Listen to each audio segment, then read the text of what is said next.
Hello, my name is Preston Webster. Whether inside an academic or CTE classroom, I will demonstrate how our teachers can support Common Core reading and writing while focused on creating better lessons for their content. Here you will see solutions that facilitate collaboration and support learning teams capable of continuously adapting and aligning curriculum. I've trained teachers full-time since 1999. The kind of training that translates new standards and strategies into classroom teaching, including literacy integration, has become my specialty.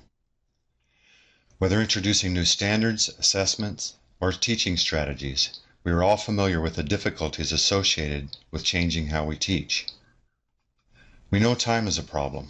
There's not enough time to assimilate new standards or strategies into classroom teaching, and not enough time to align daily instructional materials.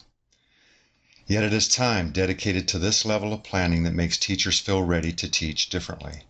The time problem has to be addressed, and it will be addressed here. Though change is hard, the challenges we face are no excuse to not get it right. We can get it right, and we are getting it right. There are proven ways to help teachers change and increase rigor and achievement.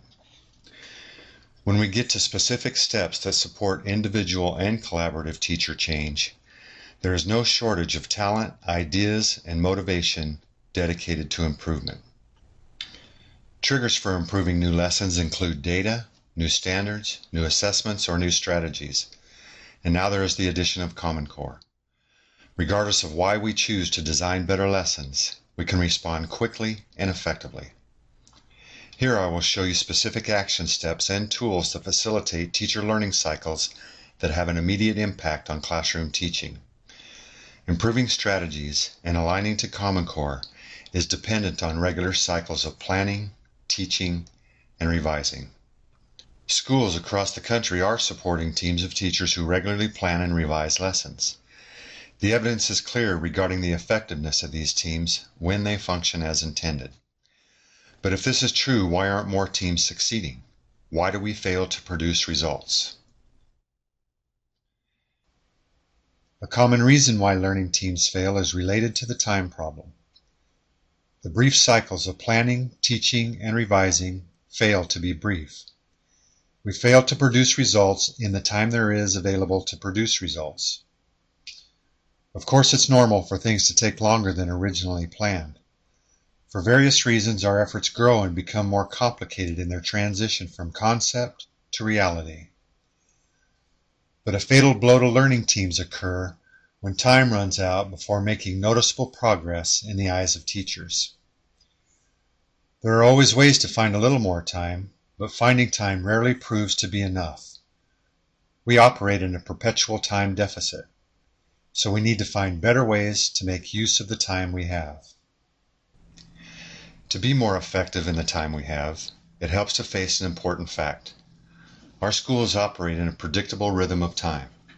It is a rhythm of hours. Applying this to our improvement cycle, we need to master the ability to produce results, either planning or revising classroom materials, in the hours we have available. Do this, and more opportunities to collaborate are immediately created. It's important we agree on what is meant by producing results. Beginning with the planning phase, I'm not talking about just unit plans or lesson plans. I'm talking about results in the form of actual classroom materials. We support teacher change when we allow them to focus beyond lesson plans to creating the materials they use to teach. This is the moment we transition planning from what to teach to how to teach it. This level of planning makes standards ready to teach.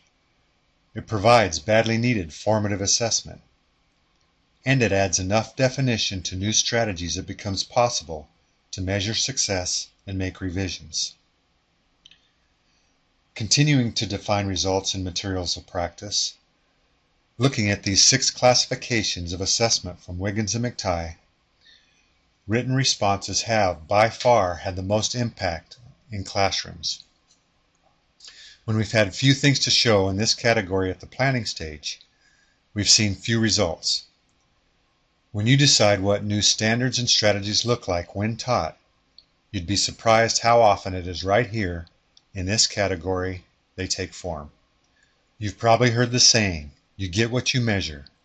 Measuring success here produces results.